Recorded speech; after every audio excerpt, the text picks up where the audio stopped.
C'est difficile à croire. Mais dans notre société moderne, il existe une tribu qui, depuis plus de 10 000 ans, continue de dépendre de la terre mère pour sa survie. Ses membres ne pratiquent ni l'agriculture, ni l'élevage, et même pour faire du feu, ils passent une journée entière à frotter deux pierres l'une contre l'autre, refusant obstinément d'utiliser un briquet, mais quiconque a eu la chance de visiter les rives du lac Eyasi, dans le nord de la Tanzanie, a pu être le témoin direct de la vie quotidienne de la tribu Hadza. Ici, les hommes ont plus de 10 femmes en même temps. Alors, comment partagent-ils leur affection avec toutes leurs épouses en une seule journée ? Peut-être que personne ne comprend vraiment cette tribu singulière. Alors, prenez du popcorn, installez-vous confortablement, et laissez-moi vous emmener à la découverte de la vie surprenante du peuple Hadza.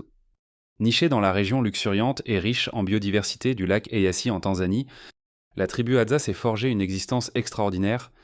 Depuis des milliers d'années, ses membres ont développé d'incroyables compétences de chasse et de cueillette. Tout en entretenant une relation profonde et respectueuse avec la nature, leur mode de vie offre un rare aperçu d'un monde où survie et durabilité sont en parfait équilibre.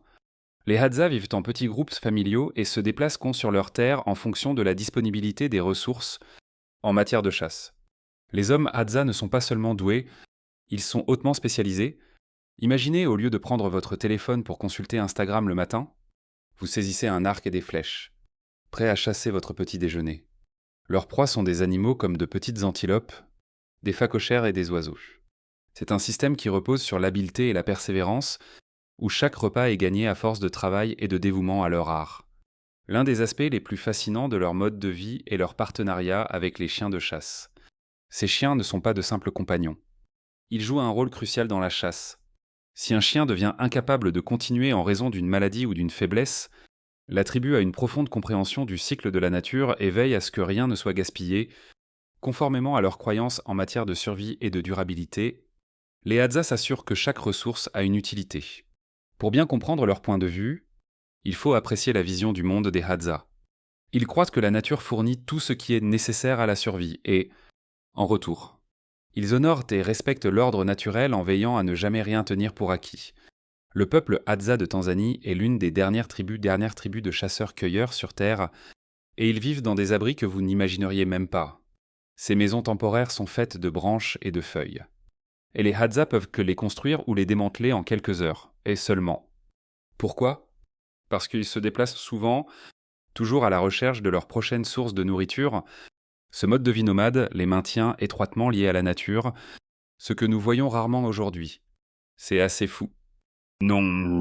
Comment vous sentiriez-vous si vous viviez dans une maison aussi temporaire, sachant que vous pourriez avoir à déménager d'un jour à l'autre ? Dites-moi ce que vous en pensez dans les commentaires. Contrairement aux hiérarchies que nous connaissons, les Hadza n'ont pas de chef permanent. Ils valorisent l'égalité, et chaque décision est prise collectivement, chacun, quel que soit son âge ou son sexe, à voix au chapitre E. C'est un système basé sur la coopération et le respect, bien loin des structures rigides que beaucoup d'entre nous connaissent, oubliez la cohue de fin d'année que nous connaissons tous trop bien. Cette course effrénée de fin décembre pour boucler les derniers dossiers avant que minuit ne sonne. Pour les Hadza, le temps s'écoule d'une manière complètement différente. Pas d'horloge, pas de calendrier, pas de date limite. Quand le soleil est haut dans le ciel, c'est l'heure de travailler ou de chasser. Quand la lune est pleine, cela peut signifier qu'il est temps de se rassembler pour danser. Ou mieux encore, une autre occasion de chasser. C'est le rythme des saisons qui détermine leur vie. Pas le tic-tac d'une horloge ou un calendrier. Vous ne trouverez personne stressé à l'idée de manquer un objectif de productivité ou de payer frénétiquement ses factures avant l'échéance. On en vient à se demander s'ils n'auraient pas tout compris. Sans la pression constante des horaires et des délais, ils semblent avoir plus de temps pour vivre vraiment. S'il n'y avait pas de femmes, la tribu Hadza n'aurait peut-être pas survécu jusqu'à aujourd'hui. Et avant de nous pencher sur leurs contributions significatives, j'ai une petite demande de 10 secondes à vous faire. Si vous pouviez nous aider, s'il vous plaît, cliquez sur ce bouton d'abonnement. Cela signifierait beaucoup pour nous. En retour, nous nous engageons à continuer d'améliorer cette émission pour vous. Marché conclu. Au sein de la tribu Hadza, les femmes sont la véritable colonne vertébrale de la communauté, assumant des rôles vitaux qui assurent la survie et le bien-être de la tribu. Ce sont des cueilleuses expertes chargées de trouver et de collecter la nourriture pour le groupe. Ces femmes savent exactement quelles plantes sont comestibles, lesquelles ont des propriétés médicinales et où les trouver. Tout cela sans technologie moderne ni carte. Ce savoir essentiel permet non seulement de nourrir la tribu, mais aussi de la maintenir en bonne santé, car il assure une alimentation équilibrée et variée. De plus, nombre des plantes qu'elles récoltent ont des propriétés curatives, servant de médecine naturelle à la tribu. Mais leur rôle ne s'arrête pas là. Les femmes Hadza s'occupent aussi des enfants et gèrent les tâches ménagères, assurant ainsi le bon déroulement de la vie quotidienne de la tribu. La coopération entre les hommes et les femmes dans la tribu Hadza est la clé de leur mode de vie. Pendant que les hommes chassent, les femmes s'assurent que tout le reste, de la cueillette de la nourriture à la garde des enfants, est pris en charge, un véritable partenariat qui a permis à cette société ancienne de prospérer pendant des milliers d'années. Très bien. Revenons à ce sujet fascinant d'avoir 10 épouses. Oui, vous avez bien entendu. Chez les Hadza de Tanzanie, il est possible pour un homme d'avoir plus de 10 femmes. Mais attendez, avant de tirer des conclusions hâtives, laissez-moi vous expliquer. Dans la culture Hadza, la polygamie n'est pas une question d'étalage de richesse ou de statut. Elle est profondément enracinée dans la survie et la coopération. La vie dans la savane est rude. Et avoir plusieurs femmes n'est pas seulement un choix, c'est une nécessité. Plus de femmes signifie plus de bras pour aider aux tâches essentielles comme la cueillette, l'éducation des enfants et le maintien du bien-être de toute la communauté. Chaque femme joue un rôle vital. Et ensemble, elles forment ce que l'on pourrait appeler une escouade de survie. Il y a une condition. Pour pouvoir prétendre à ce mode de vie, un homme doit avoir fait ses preuves en tant que chasseur et posséder les qualités de chef nécessaires pour subvenir aux besoins non pas d'une, mais de plusieurs familles. Et soyons honnêtes, avec autant de femmes, il ne risque certainement jamais de manquer de choses à faire ou de personnes avec qui discuter. Et si je vous disais qu'avoir 10 femmes est considéré comme peu, dans certains pays où il n'y a pas de limite au nombre d'épouses, en avoir 100 est tout à fait normal. Alors, comment ces hommes gèrent-ils leurs émotions avec une centaine de femmes, Tensha?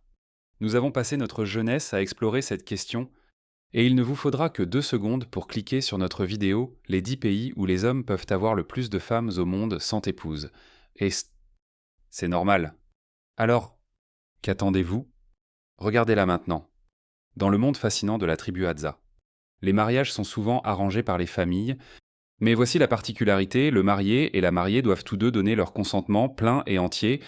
Une fois qu'un couple décide de se marier, la tradition veut que la famille du marié offre des cadeaux à la famille de la mariée. Ces cadeaux, allant de la nourriture et du miel à des outils faits à la main, servant de gage de respect et de reconnaissance, renforçant ainsi les liens entre les familles. Bien que la polygamie soit autorisée dans la culture Hadza, la plupart des hommes n'ont qu'une seule femme, et le concept de famille nucléaire reste la norme. Ainsi, malgré ce à quoi on pourrait s'attendre, la monogamie est assez courante dans cette communauté unique. Quant à la cérémonie de mariage, c'est un événement vibrant rempli de danses, de chants et de célébrations communautaires. Pas de robes de mariée sophistiquées, ni de smokings ici. Les mariés portent fièrement leurs vêtements traditionnels en peau d'animal. Après le mariage, les rôles au sein de la famille sont clairement définis. Mais s'il règne un esprit de coopération, les hommes poursuivent leurs tâches vitales de chasse et de protection de la famille Pra, tandis que les femmes se concentrent sur la cueillette de nourriture et le soin des enfants. Cependant, ne vous y trompez pas. Les 2 rôles sont également valorisés et considérés comme essentiels à la survie de la tribu. Vous êtes-vous déjà demandé comment le peuple Hadzash, l'une des dernières tribus de chasseurs-cueilleurs au monde, parvient à trouver de l'eau dans l'un des environnements les plus difficiles de la planète? Ces gens ingénieux s'approvisionnent en eau à partir de diverses réserves naturelles, telles que des cours d'eau, des puits naturelles et des sources souterraines cachées. L'une de leurs techniques consiste à creuser profondément dans les lits de rivières asséchées, ici déterrant l'eau souterraine au cours d'un processus lent et laborieux. L'eau qu'ils recueillent est souvent stockée dans des récipients simples et écologiques, fabriqués à partir de gourdes évidées ou d'écorces d'arbres. Mais l'eau n'est pas le seul défi. Ils dépendent également de leur environnement pour se nourrir. Leur régime alimentaire comprend des racines, des tubercules, des fruits sauvages, du miel et diverses viandes, même celles d'animaux que l'on ne trouve pas couramment dans nos assiettes, comme les porcs épics. Bien que ces créatures soient généralement vues dans les documentaires sur la faune, Elle constitue une source de nourriture précieuse pour les Hadza. Les Hadza chassent une variété d'animaux, des plus petites espèces comme les rongeurs aux plus grosses proies comme les antilopes, en période de pénurie. Ils comptent également sur les insectes et les reptiles comme source cruciale de nutrition, s'assurant que rien n'est gaspillé. Que pensez-vous de l'ingéniosité des Hadza pour survivre dans un environnement aussi rude? Pourriez-vous imaginer manger des choses comme des porcs épics ou des insectes? Imaginez. Faites-moi part de vos réflexions dans les commentaires ci-dessous. Alors, comment les Hadza gèrent-ils leurs transactions? Utilisent-ils de l'argent?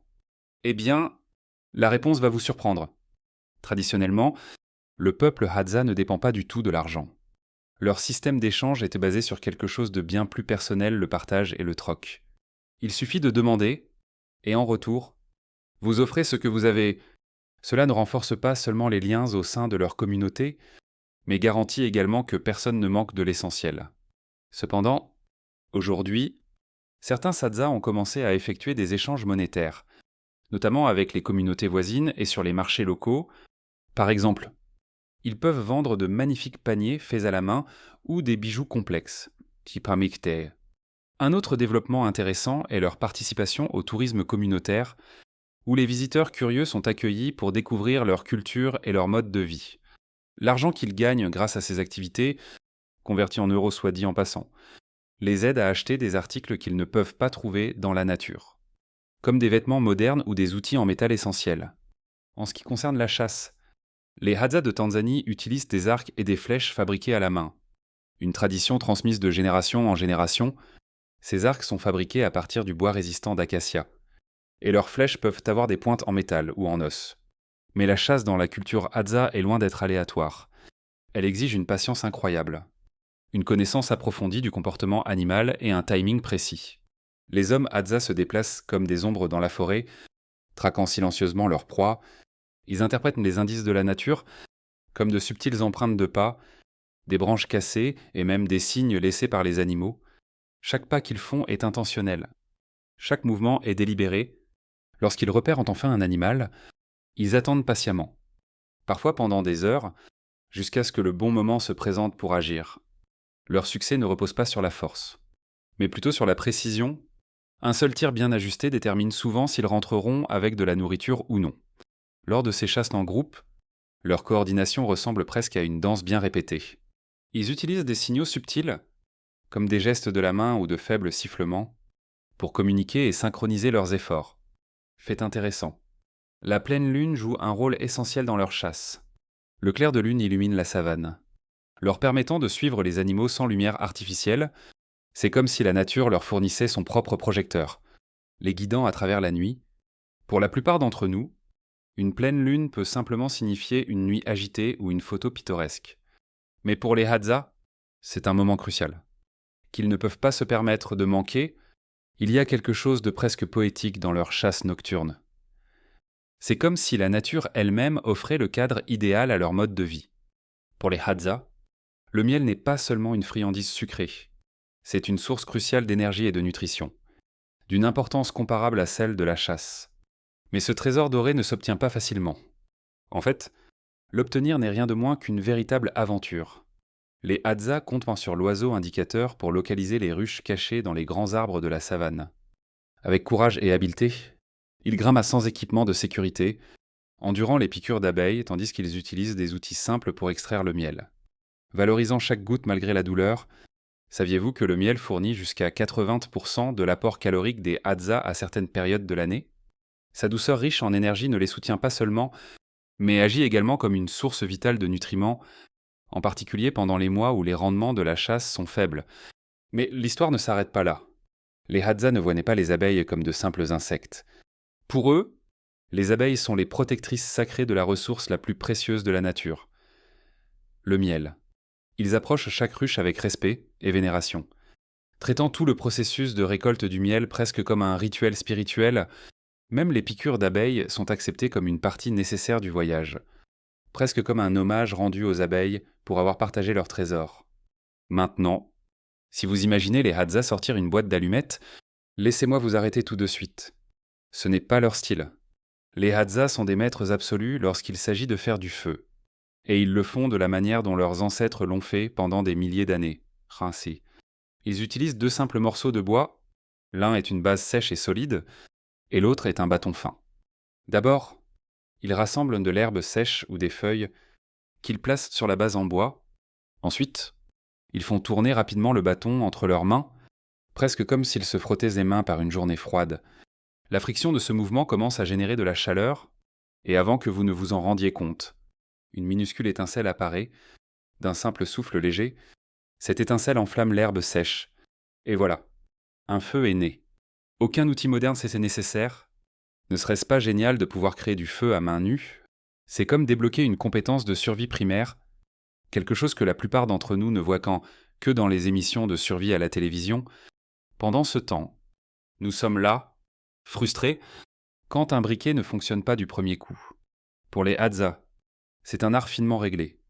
Transmis de génération en génération, les regarder faire du feu, c'est presque comme assister à une danse, nous montrant à quel point nous sommes devenus dépendants de la technologie moderne. Une autre tradition fascinante du peuple Hadza est leur pratique unique de fumer quelque chose connu sous le nom de takoon, a été meshul de taco. Maintenant, avant que vous ne commenciez à penser à la délicieuse spécialité mexicaine, clarifions les choses, ce taco, tomisom arcepcheseko, est un mélange spécial de tabac sauvage et d'autres plantes locales. Fabriqué selon un processus simple mais très efficace, les Hadza cueillent des feuilles de tabac sauvage qu'ils sèchent soigneusement et broient en une fine poudre. Cette poudre est ensuite combinée avec des cendres de diverses autres plantes, ce qui donne un mélange qu'ils roulent dans des feuilles ou fument à travers des pipes rustiques faites à la main. Ce qui est vraiment intriguant, c'est la façon dont ils le fument. Assis ensemble autour d'un feu chaleureux, passant la pipe d'une personne à l'autre. Pour les Hadza, fumer du taco n'est pas seulement une question de relaxation. C'est un moment de partage, d'échange d'histoires et de renforcement des liens au sein du groupe. Maintenant, vous vous demandez peut-être, est-ce que ça a bon goût? Eh bien, disons que c'est un goût qui s'apprend, certainement pas comme croquer dans votre taco préféré. Avez-vous déjà été curieux de savoir comment s'habillent les Hadza? Eh bien, leurs vêtements sont aussi fascinants que leur culture. Pratiques et parfaitement adaptés à la vie dans la vaste savane africaine. Ils portent généralement des vêtements fabriqués à partir des peaux des animaux qu'ils chassent. Ces peaux d'animaux sont soigneusement traitées et taillées pour offrir une protection contre les éléments hostiles, tout en leur permettant la mobilité dont ils ont besoin pour la chasse et la cueillette. Les hommes portent généralement des jupes courtes et épaisses et jambes courtes façonnées à partir de peaux d'animaux, tandis que les femmes ont tendance à porter des jupes plus longues, ajoutant parfois des capes ou des châles pour se protéger du soleil ardent ou du froid de la nuit. Leurs vêtements sont fonctionnels mais peu ornés d'accessoires. Cependant, vous remarquerez peut-être de simples colliers fabriqués à partir de matériaux naturels comme des graines, des perles ou de petits coquillages. Ces pièces ne sont pas seulement décoratives. Elles portent souvent des significations symboliques importantes. Dans la culture Hadza, la musique et la danse sont le cœur de leur communauté. Leur amour pour le chant et la danse s'exprime particulièrement la nuit et autour de la chaleur d'un feu commun. Les danses panadines sont énergiques et impliquent toutes les générations. Dans la tribu Hadza de Tanzanie, l'éducation ne ressemble en rien à ce que nous imaginons habituellement. Il n'y a pas de salle de classe, pas de manuel scolaire et pas de leçons formelles. Au lieu de cela, l'apprentissage se déroule au cœur de la nature. Dès qu'ils savent marcher, les enfants Hadza apprennent en observant et en imitant les adultes qui les entourent. Immergés dans les rythmes quotidiens de la survie, pour les garçons, cela signifie suivre les hommes à la chasse. Ils apprennent l'art ancien du maniement de l'arc et des flèches. Comment pister les animaux et l'habileté de se déplacer silencieusement à travers les forêts denses. Au moment où ils atteignent l'adolescence, beaucoup d'entre eux sont déjà des chasseurs experts. Pendant ce temps, les filles suivent les femmes, cueillant des fruits, déterrant des racines et identifiant les plantes médicinales essentielles au bien-être de la tribu. Au-delà de ces compétences pratiques, les contes et les chants constituent une partie essentielle de l'éducation Hadza autour du feu du soir. Les aînés partagent des récits qui divertissent et, plus important encore, transmettent des connaissances, des traditions et des valeurs cruciales. Aujourd'hui, le peuple Hadza est confronté à des défis importants. Pendant des siècles, les Hadza ont erré librement, chassant et cueillant sur de vastes étendues de terre. Mais maintenant, Une grande partie de ces terres est convertie en fermes, poussant les Hadza à s'adapter à des réalités nouvelles et inconnues. Beaucoup ont trouvé des moyens créatifs de préserver leurs traditions. Même face aux pressions extérieures, avec l'aide de diverses organisations de soutien et de groupes de conservation, des efforts sont déployés pour protéger leurs terres et maintenir leurs pratiques culturelles. Euh, la perte de terres au profit de l'agriculture n'est pas seulement un problème local. On estime que plus de 65% des terres mondiales sont utilisées pour l'agriculture. Et les groupes autochtones comme les Hadza sont souvent pris entre les feux du développement et de la conservation.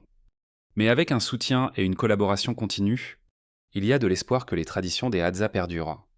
Si vous avez apprécié la vidéo d'aujourd'hui, n'hésitez pas à cliquer sur le bouton j'aime et n'oubliez pas de vous abonner à la chaîne. Votre soutien compte beaucoup pour nous. Cliquez sur la vidéo qui apparaît sur votre écran en ce moment même. Je suis sûr que vous allez adorer ce contenu. Commentez ci-dessous le prochain pays que vous souhaitez voir présenté sur notre chaîne. Merci beaucoup d'avoir regardé et à bientôt dans la prochaine vidéo. Si vous avez aimé la vidéo d'aujourd'hui, n'hésitez pas à cliquer sur le bouton j'aime et n'oubliez pas de vous abonner à la chaîne. Merci beaucoup d'avoir regardé et à bientôt dans la prochaine vidéo.